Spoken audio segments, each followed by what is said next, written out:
방금 장래 희망이 조폭인 사람이 있냐고 묻는 교감. 교감은 학교가 조폭 양성소라도 되는 마냥 교육청에 탄원서를 넣은 한경을 공개적으로 비난합니다. 결국 학생들의 사과 요구에 한경이 단상에 오릅니다. 우리 학교는 정상이 아닙니다. 그리고 죽은 오정화 선생이 자신의 은사라는 사실을 밝히는 한경.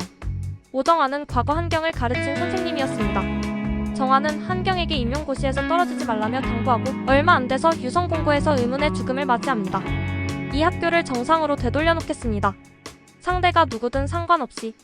은사의 죽음에 분노한 한경이 단상 위에 서서 선언을 하는데 콩 갑자기 울리는 소리. 체육관에 들어온 가민이 대뜸 피아눌에게 주먹을 날립니다. 곧장 돌려차기로 반격하는 한울. 가민이 한울을 노려봅니다. 맞으니까 아프지? 너도 평범한 사람이야. 그러니까 적당히 우쭐거려. 3대1의 대결에 패배하고 옥상에 누워 망연자실한 연서 상철. 할 줄 아는 게 싸움밖에 없는 세 사람은 혹시 상비군에서 잘릴까 불안합니다. 그 새끼 계속 설치게 놔둘 거야? 민환이 질문하지만 한울의 머릿속엔 온통 한경의 생각뿐입니다. 어쩐지 비슷한 느낌이 난다 했는데 그 선생의 그 제자였네? 생긴 것과 다르게 병원에서 요양 중인 할아버지를 간호하는 순철. 순철의 할아버지는 순철에게 훌륭한 사람이 되라고 당부합니다. 하지만 순철은 사람이 어떻게 하루아침에 훌륭해질 수 있냐고 반문합니다.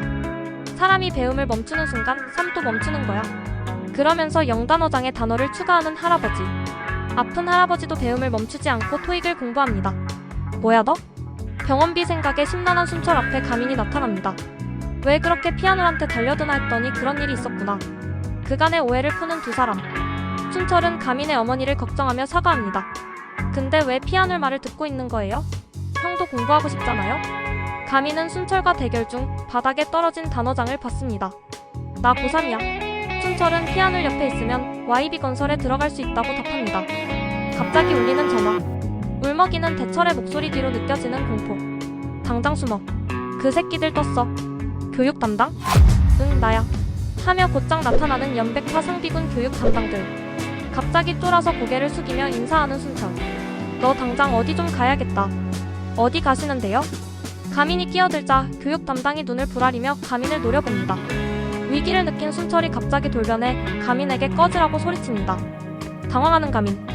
교육 담당들에게 끌려가는 순철의 눈빛이 끼어들지 말라고 말하는 듯합니다. 그리고 곧 울리는 순철의 휴대폰.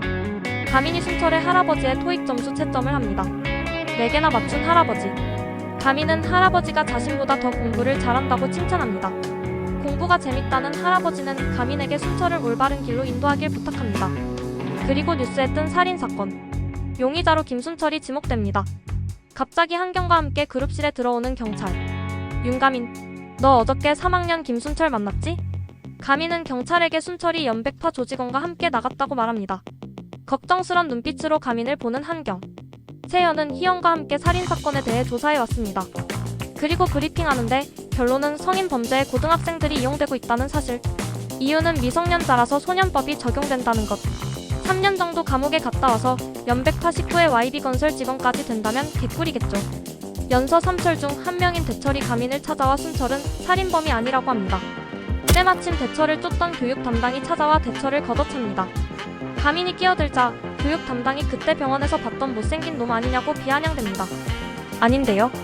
발끈한 가민이 주먹을 뻗자 한 방에 날아가 뻗는 교육 담당. 치사하게 쇠파이프로 때렸다며 헛소리를 하다 기절합니다. 가민은 대철을 통해 자초지정을 듣게 됩니다. 수성웅이 피 묻은 칼을 씻고 있었어. 연백파 간부가 살인을 하면 상비군이 대신 옥바지를 한다고 합니다. 이에 발끈하며 대철에게 이용당하지 말라는 지.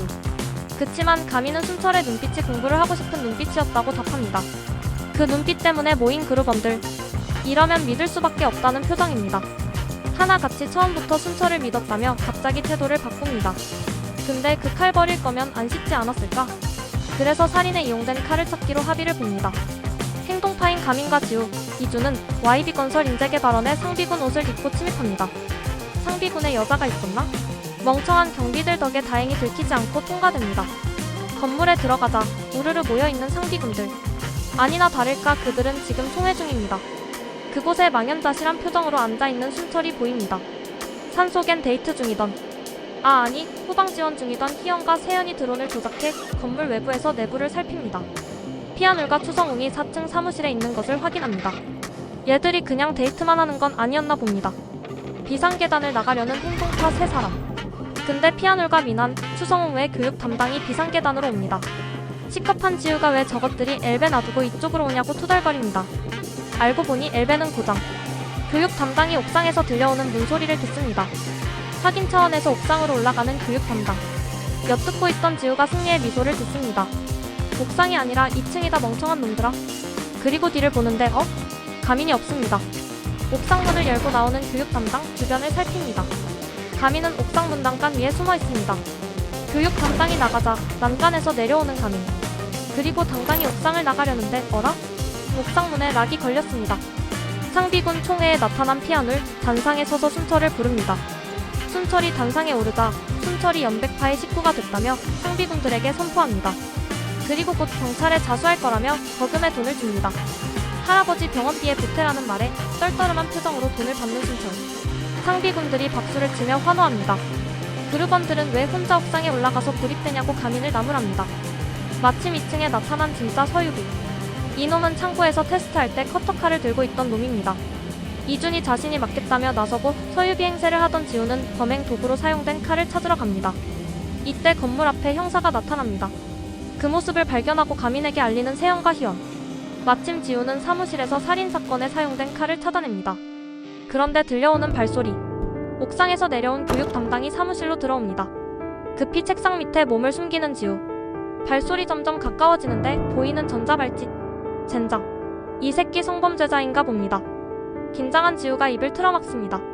그 사이 사라진 교육 담당. 지우가 주변을 둘러보며 찾는데 위에서 들려오는 목소리. 여자야? 귀엽게 생겼네.